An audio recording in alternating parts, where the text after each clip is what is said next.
तो चलिए सबसे पहले आपको लिए चलते हैं उरी, जहां पर दिखाते हैं आपको वहां के लोग क्या कुछ कह रहे हैं। लोगों का बहुत नुकसान हुआ है, उनको भी गवर्नमेंट की तरफ से कोई मुआवजा मिलना चाहिए। लोगों के मकान नुकसान हुए हैं, जानी माली सब कुछ। इनको वापस ला के बच्चों के स्कूल खोल रहे हैं, बच्चों की एजुकेशन ज़ाया हो रही है। इसलिए मैं गवर्नमेंट से अपील करता हूँ कि आप लोगों को वापस ला के जैसे पहले निज़ाम चल रहा था ऐसे ही चलना चाहिए। तो आज मार्केट वगैरह खुलेगी? अभी कोई पता नहीं है, क्योंकि अभी इधर लोग भी सब इन्होंने शिफ्ट कर दिए हैं। अभी कोई पता नहीं है, अभी पता चलेगा कि तो आज से लोग वापस आएंगे? हो सकता है आज से लोग वापस आ जाएं। तो अभी सप्लाई वप्लाई भी गई है यहाँ से? अभी गए हैं, जो ये थोड़े डीजल वीजल के टैंकर वगैरह गए हैं, आर्मी को सप्लाई गई है। तो आप चाहते हैं कि शांति रहे? हाँ, शांति रहनी चाहिए। नुकसान हो रहा है? नुकसान हो रहा है ना, ये देखो मार्केट डाउन है, कुछ भी नहीं है इस वक्त। आप देख रहे हो इस वक्त रोडों पे कोई शांति, दुकानें बंद हैं, लोग भी परेशान हुए हैं। कोई उधर है घर में, कोई इधर घर बांध है लोगों के। लोगों ने मेहनत से घर बनाए, बच्चे पढ़ रहे हैं, सबका नुकसान हो रहा है। मैं चाहता हूँ कि ये खुलना चाहिए सब कुछ और शांति होनी चाहिए।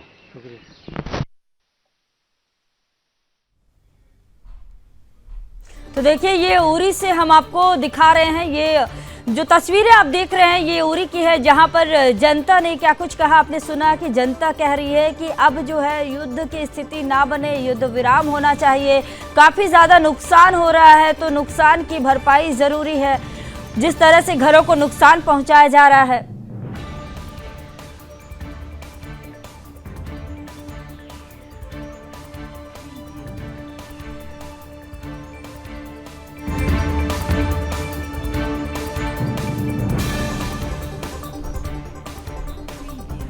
तो चलिए एक और बड़ी खबर आ गई है। इसी बीच बता दें कि जम्मू कश्मीर के कई जिलों में स्थिति सामान्य है। अखनूर, जम्मू, पुंछ में स्थिति सामान्य बनी हुई है। रात में गोलीबारी हुई थी, ड्रोन हमले की खबर फिलहाल नहीं है। रात में गोलीबारी, ड्रोन हमले की खबर नहीं है। तो देखिए जम्मू से बड़ी खबर आ रही है, जहां की जम्मू कश्मीर के जिलों में स्थिति सामान्य बनी हुई है। अखनूर, जम्मू, पुंछ में किसी भी प्रकार की गोलीबारी नहीं हुई है, ऐसी ही खबरें आ रही है जम्मू कश्मीर से। देखिए बड़ी खबर हम आपको बता रहे हैं कि जम्मू कश्मीर में फिलहाल स्थिति सामान्य बनी हुई है। अखनूर, जम्मू, पुंछ में स्थिति सामान्य है। रात में गोलीबारी, ड्रोन हमले की खबर फिलहाल नहीं है। तो देखिए जम्मू से हम आपको बड़ी खबर बता रहे हैं, जम्मू कश्मीर के कई जिलों में स्थिति जो है सामान्य बनी हुई है। अखनूर से लेकर जम्मू, पुंछ में स्थिति सामान्य है। तो देखिए जम्मू से हम आपको बड़ी खबर बता रहे हैं जिस तरह से। तो चलिए एक और बड़ी खबर आ रही है। एक और बड़ी खबर आपको बता दें कि भारत पाकिस्तान तनाव के बीच इक्सिगो का बड़ा फैसला हुआ है। इक्सिगो ने तुर्की, चीन और अजरबैजान के लिए रद्द कर दी है बुकिंग। जी हां, कंपनी के संस्थापक आलोक वाजपेयी का स्टेटमेंट आया है सामने। ब्लड और बुकिंग के साथ ही नहीं चलेंगे आलोक। तो देखिए इन देशों के लिए फ्लाइट, होटल सेवा सस्पेंड कर दिया है। तो देखिए एक और बड़ी खबर हम आपको बता रहे हैं कि भारत पाकिस्तान तनाव के बीच इक्सिगो ने बड़ा फैसला लिया है। भारत पाकिस्तान तनाव के बीच इक्सिगो का यह बड़ा फैसला है। इक्सिगो ने तुर्की, चीन और अजरबैजान के लिए रद्द कर दी है बुकिंग। कंपनी के संस्थापक आलोक वाजपेयी का स्टेटमेंट सामने आया है, जहां ब्लड और बुकिंग के साथ नहीं चलेंगे। इन देशों के लिए फ्लाइट, होटल सेवा सब कुछ सस्पेंड कर दिए हैं। तो देखिए भारत और पाकिस्तान तनाव के बीच यह इक्सिगो का बड़ा फैसला सामने आ रहा है। तो देखिए भारत और पाकिस्तान के बीच बढ़ते तनाव के बीच ट्रैवल टेक कंपनी इक्सिगो ने एक बड़ा कदम उठाया। कंपनी ने तुर्की, चीन और अजरबैजान जैसे देशों के लिए अपनी सभी फ्लाइट और होटल बुकिंग सेवाएं सस्पेंड करने का फैसला किया है। इक्सिगो के को फाउंडर आलोक वाजपेयी ने इस कदम को स्पष्ट करते हुए कहा कि ब्लड और बुकिंग साथ नहीं चल सकते। उनका यह बयान उन देशों के प्रति कड़ा संदेश माना जा रहा है जो भारत के विरोधियों के साथ खड़े नजर आ रहे हैं। वाजपेयी ने आगे कहा कि इक्सिगो का यह फैसला सिर्फ एक कारोबारी कदम नहीं है, बल्कि एक नैतिक स्टैंड है। उन्होंने कहा कि कंपनी ऐसे देशों के साथ कोई ट्रैवल बिजनेस नहीं करेगी जो भारत के खिलाफ प्रत्यक्ष या अप्रत्यक्ष रूप से समर्थन में है। इस फैसले का असर उन यात्रियों पर भी पड़ेगा जो इन देशों की यात्रा की योजना बना रहे हैं। हालांकि कंपनी ने स्पष्ट किया है कि जिन यात्रियों ने पहले से बुकिंग कर रखी है उन्हें विकल्प या फुल रिफंड दिया जाएगा। यह फैसला सोशल मीडिया पर भी सुर्खियों में है, जहां बड़ी संख्या में लोग एक्सिगो की इस पहल का समर्थन कर रहे हैं। राष्ट्रीय भावना और सुरक्षा के लिहाज से इस निर्णय को एक ऐतिहासिक कदम माना जा रहा है। तो देखिए, एक्सिगो की तरफ से बड़ा फैसला लिया गया है। एक्सिगो के संस्थापक आलोक वाजपेयी का स्टेटमेंट सामने आया है, जहां की सभी बुकिंग जो है। तो चलिए, एक और बड़ी खबर इस बीच आ गई है। बता दें कि भारत पाकिस्तान सीज फायर के बाद बड़ा फैसला सामने आया है। पाकिस्तान ने अपना एयर स्पेस खोल दिया है। भारत पाक तनाव की वजह से एयर स्पेस बंद किया गया था। जी हाँ, देखिए, एक और बड़ी खबर हम आपको बता रहे हैं। भारत पाकिस्तान तनाव की वजह से जो है एयर स्पेस बंद किया गया था, लेकिन अब सीज फायर के बाद यह बड़ा फैसला लिया गया है। पाकिस्तान ने अपना एयर स्पेस खोल दिया है। तो देखिए, सीज फायर समझौते के बाद पाकिस्तान ने एक ऐसा कदम उठाया है जिसे मजबूरी में लिया गया है, यह फैसला कहा जा सकता है। इस्लामाबाद ने अपना बंद एयर स्पेस भारत के लिए दोबारा खोल दिया, जो महीनों से भारत पाक तनाव के चलते सील था। यह कदम सीधे तौर पर भारत की कूटनीतिक और सामरिक दृढ़ता की जीत माना जा रहा है। भारत ने सीमाओं पर अपने रुख से यह स्पष्ट कर दिया था कि वह अब सहनशीलता की नीति से आगे बढ़ चुका है। एलओसी पर लगातार हो रही जवाबी कार्रवाई और राजनीतिक दबाव के बीच पाकिस्तान के पास अब कोई विकल्प नहीं बचा था। आर्थिक संकट और अंतर्राष्ट्रीय दबाव की वजह से पाकिस्तान को अपना एयर स्पेस खोलना पड़ा, ताकि सामान्य स्थिति की झूठी तस्वीर पेश की जा सके। पाकिस्तानी मीडिया भले ही इसे शांति की दिशा में कदम बता रहा हो, लेकिन हकीकत यह है कि भारत की रणनीतिक दृढ़ता और वैश्विक समर्थन ने पाकिस्तान को यह निर्णय लेने पर मजबूर कर दिया। अब एयर स्पेस खुलने से भारतीय विमानों को फायदा जरूर होगा, लेकिन भारत इस नरमी को भूलने वाला नहीं है।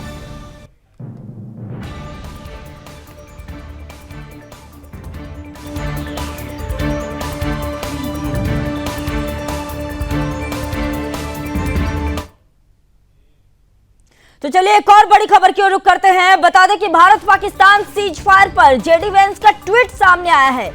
भारत पाकिस्तान के नेताओं ने आभार जताया है। युद्ध विराम के लिए नेताओं का देखिए आभार जताया गया है। युद्ध विराम में शामिल नेताओं के प्रति आभार जताया। रूबियो ने युद्ध विराम के लिए अच्छा काम किया है, ऐसा कहा है। अमेरिका के डिफेंस सेक्रेटरी हैं मार्को रूबियो। तो बता दें कि एक और बड़ी खबर आ रही है, जहां भारत पाकिस्तान के बीच हुए सीज फायर समझौते पर अब अमेरिकी सियासत गर्मा गई है। अमेरिकी सीनेटर जेडी वेंस ने एक ट्वीट कर भारत पाकिस्तान युद्ध विराम में शामिल नेताओं का आभार जताया। साथ ही अमेरिकी डिफेंस सेक्रेटरी मार्को रूबियो की तारीफ करते हुए लिखा कि रूबियो ने युद्ध विराम के लिए अच्छा काम किया है। लेकिन सवाल यह है कि क्या ये कूटनीति है या क्रेडिट लेने की होड़ है। भारत और पाकिस्तान के बीच जो सीज फायर हुआ है, वह मुख्य रूप से दोनों देशों की सैन्य और कूटनीतिक प्रक्रिया का परिणाम है। ऐसे में अमेरिकी नेताओं का इस पर श्रेय लेना न केवल हास्यास्पद है, बल्कि भारत की संप्रभु नीति में हस्तक्षेप जैसा प्रतीत होता है।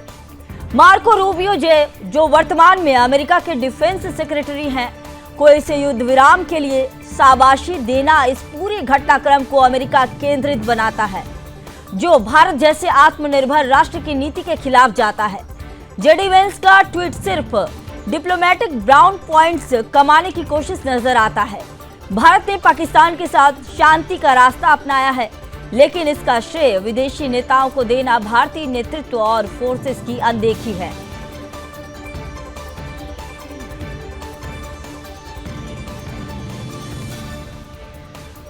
तो देखिए, भारत पाक सीमा को लेकर, भारत पाकिस्तान के सीज फायर को लेकर नेताओं का आभार जताया गया है। युद्ध विराम के लिए नेताओं का आभार जताया गया है। तो जिस तरह से युद्ध विराम में शामिल नेताओं के प्रति आभार जताया गया है, रूबियो ने युद्ध विराम के लिए अच्छा काम किया है, ऐसे ही देखिए ट्वीट सामने आया है। जेडी वेंस के ट्वीट सामने आया है। तो देखिए, इस वक्त आपको बता दें कि एक और बड़ी खबर आ रही है, जहां भारत पाकिस्तान के डीजीएमओ कल बात करेंगे। जी हां, इस वक्त की बड़ी खबर हम आपको बता रहे हैं कि भारत पाकिस्तान के डीजीएमओ कल बात करने वाले हैं। दोपहर 12 बजे दोनों देश के डीजीएमओ बात करेंगे। सीज फायर के बाद पहली बार डीजीएमओ की अब बातचीत होने वाली है। तो देखिए एक और बड़ी खबर हम आपको बता रहे हैं कि भारत पाकिस्तान के डीजीएमओ कल बात करेंगे। दोपहर 12 बजे दोनों देशों के बीच बात होने वाली है। अब दोनों देशों के बीच डीजीएमओ बात करेंगे दोपहर 12 बजे। तो देखिए भारत और पाकिस्तान के बीच हुए युद्ध विराम समझौते के बाद अब पहली बड़ी सैन्य स्तर की बातचीत होने जा रही है।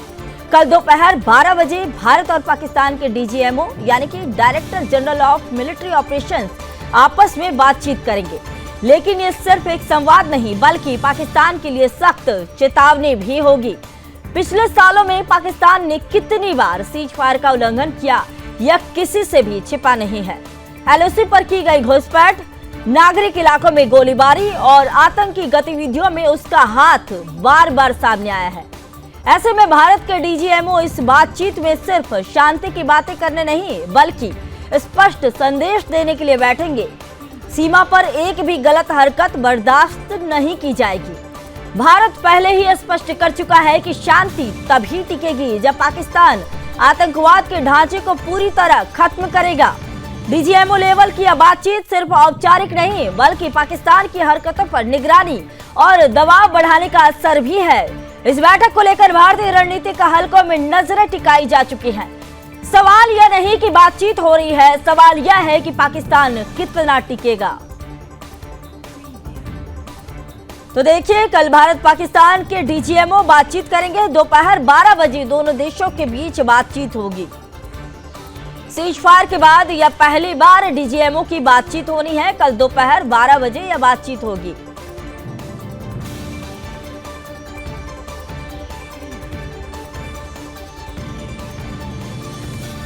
तो देखिए भारत पाकिस्तान के डीजीएमओ कल बात करने वाले हैं। कल 12 बजे दोपहर 12 बजे दोनों देशों के डीजीएमओ सीज फायर के बाद पहली बार बातचीत करेंगे।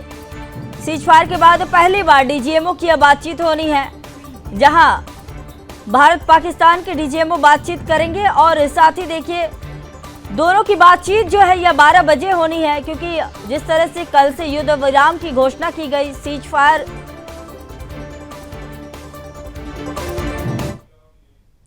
तो चलिए जम्मू लिए चलते हैं आपको, जहां से जम्मू से हमारे संवाददाता रोहिल जुड़ चुके हैं। रोहिल बताइए जम्मू में फिलहाल क्या कुछ स्थिति बनी हुई है? कल युद्ध विराम की जिस तरह से घोषणा हुई और उसके बाद युद्ध विराम हुए, कई जगह देखिए सीज फायर के उल्लंघन की भी बातें सामने आ रही है। अभी फिलहाल जम्मू से बताइए जम्मू में क्या कुछ स्थिति बनी हुई है?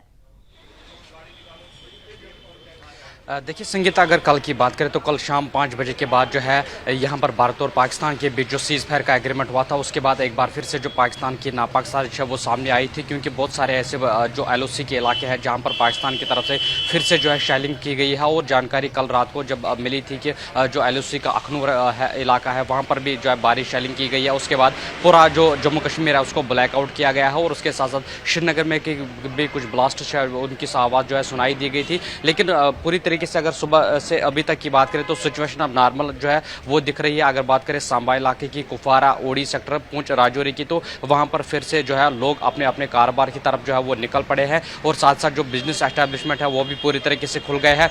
थोड़ा सा चंदन से कहूँगा कि मेरे पीछे नज़ारा दिखाए, ये जम्मू के मेन सिटी का इलाका है जहाँ पर आप देख सकते हैं कि लोगों में फिर इस वक्त जो है काफ़ी ज़्यादा एक तो खुशी भी दिख रही है, क्योंकि लगातार पिछले कई दिनों से बहुत ज़्यादा परेशान इस शेलिंग की वजह से हो रहे थे, क्योंकि खासतौर से जो स्थानीय लोग हैं उनको काफ़ी ज़्यादा नुकसान हुआ था। और आप देख सकते हैं किस तरीके से अब फिर से जो आवाजाही वो यहाँ पर देखने को मिल रही है। जम्मू का इलाका है, लोग धीरे धीरे जो है अपने घरों से निकल कर आ रहे हैं। और पूरी तरीके से अगर देखा जाए तो कल जिस तरह प्रकार से बहुत सारे ऐसे एलओसी के इलाकों में जो है सीज फायर का उल्लंघन किया गया, उसके बाद हमने देखा कि जी रोहिल, देखिए स्थिति तो जैसा कि आप दिखा रहे हैं कि स्थिति सामान्य है, लेकिन यह बताइए कि जो ये वही पाकिस्तान है जो आतंकवादियों को पालता है, ये वही पाकिस्तान है जो आतंकवादियों के जनाजे में जाकर आंसू बहाता है। तो क्या इस पाकिस्तान पर भरोसा करना चाहिए? सेना की स्थिति क्या बनी हुई है? सुरक्षा के जो इंतजाम है वो किस तरह की बनी हुई है? और भरोसा कितना किया जाना चाहिए पाकिस्तान पर?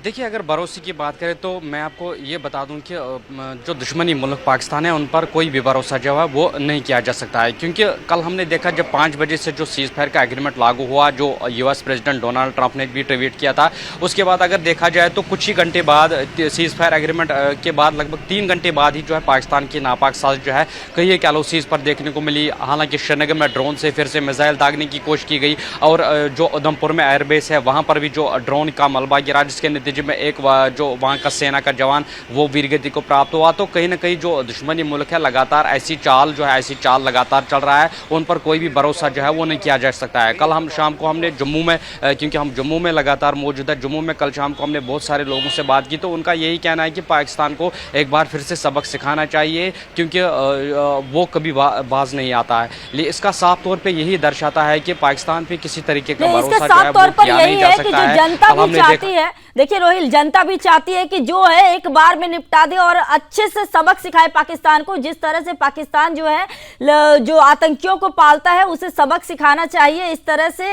यही सीधे संदेश तो देखिए यही आ रहा है कि लोग भी चाहते हैं कि पाकिस्तान को सबक सिखाया जाए। लेकिन रोहिल, यह बताइए कि फिलहाल अभी सेना की तरफ से क्या कुछ सुरक्षा व्यवस्था के इंतजाम किए गए हैं? वैसे तो देखिए सीज फायर के उल्लंघन तो पाकिस्तान ने कल के युद्ध विराम के बाद भी किया, 3 घंटे बाद ही देखिए कई जगह जो है तस्वीरें सामने आ रही है कि कई जगह सीज फायर के उल्लंघन हुए। लेकिन जम्मू में जैसा कि आप बता रहे, स्थिति फिलहाल सामान्य की ओर बढ़ रहा है। लेकिन जो सेना की तरफ से जो जम्मू कश्मीर में क्या कुछ सुरक्षा के इंतजाम किए जा रहे हैं, क्या कुछ अपडेट है इसको लेकर?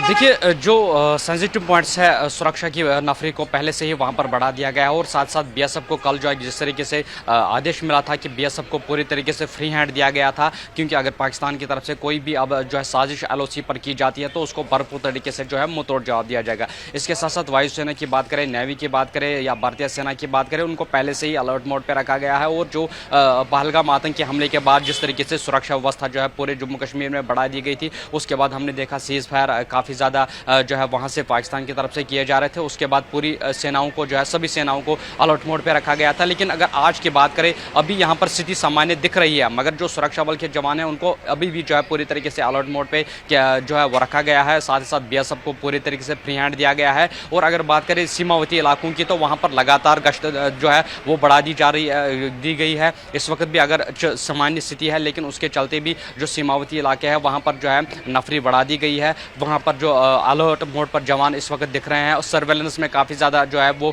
तेज़ी लाई जा रही है। और उसके साथ साथ अगर बात करें जो वैसे इलाके जिनमें कल हमने देखा कि ड्रोन से मिसाइल दागने की कोशिश की गई, जिसमें खासतौर पर श्रीनगर है, उधमपुर है, कठवा है, सांबा है, वहाँ पर भी सुरक्षा के जवान जो है अलर्ट मोड पर नजर आ रहे हैं। लेकिन साथ ही साथ अगर बात करें एलओसीज़ की, क्योंकि एलओसीज़ पर भी काफ़ी ज़्यादा तनाव जो है पिछले कई दिनों से देखने को मिल रहा है, वहाँ पर सुरक्षा के बल के जवान, चाहे भारतीय सेना की बात करें चाहे बीएसएफ की बात करें, उनको पूरी तरीके से अलर्ट मोड पर रखा गया है। हालांकि बीएसएफ को यहाँ पर पूरी तरीके से खुली छूट दी गई है, क्योंकि अगर पाकिस्तान कोई हरकत करता है तो बीएसएफ को भरपूर तरीके से जो है वो जवाब दिया जाएगा। लेकिन इस वक्त पूरी नज़र बनाई रखी हुआ है सीमावर्ती इलाकों में, क्योंकि लगातार दुश्मनी मुल्क पर कोई भरोसा नहीं है। अगर उनकी तरफ से कोई कोशिश होती है तो उसको भरपूर तरीके से यहाँ पर जवाब दिया जाएगा। संगीता, रोहिल, जिस तरह से आप कई ऐसे इलाकों में गए, जम्मू कश्मीर के विभिन्न इलाकों में गए, तो अभी फिलहाल जो बॉर्डर पर स्थिति है, बॉर्डर पर किस तरह की स्थिति बनी हुई है? बॉर्डर पर क्या कुछ आप देख रहे हैं कि जैसा कि देखिए हमने देख ही रहे थे कि किस तरह से जो गोलीबारी हो रही थी, लेकिन फिलहाल अभी बॉर्डर पर क्या स्थिति बनी हुई है? देखिए, सीमावर्ती इलाकों की बात करें तो हम लगातार पिछले 7 दिनों से कई सीमावर्ती इलाकों में मौजूद हैं। कल भी हम राजौरी के सेक्टर में मौजूद थे, उससे पहले सुदर्शन उसकी टीम जो पुंछ सेक्टर में मौजूद थी, उससे पहले जो ओडी का सेक्टर है या कुफवारा का सेक्टर है, तो सभी सेक्टर्स में जो है सुदर्शन न्यूज़ की टीम ने रिपोर्ट किया है, ग्राउंड जीरो से रिपोर्ट किया है। लेकिन इस वक्त की अगर बात करें तो वहाँ उन सीमावर्ती इलाकों से जो लगातार यही खबरें आ रही हैं कि लोग नॉर्मल जो लाइफ है वो नॉर्मल सी की तरफ फिर से लौट रही है। वहाँ पर लोग जो है अपने कारोबार की तरफ जो है लौट रहे हैं। और जो वहाँ लोग जो है निकलने पर मजबूर हो गए थे, जिनको शेलिंग से काफ़ी ज़्यादा नुकसान हुआ था, शेलिंग से वो काफ़ी ज़्यादा प्रभावित जो हुए थे, क्योंकि जो एलओसी के सटीक वाले इलाके थे वहाँ से पहले ही लोगों को इवैक्यूएट किया गया था और कुछ लोगों को हमने 2 दिन से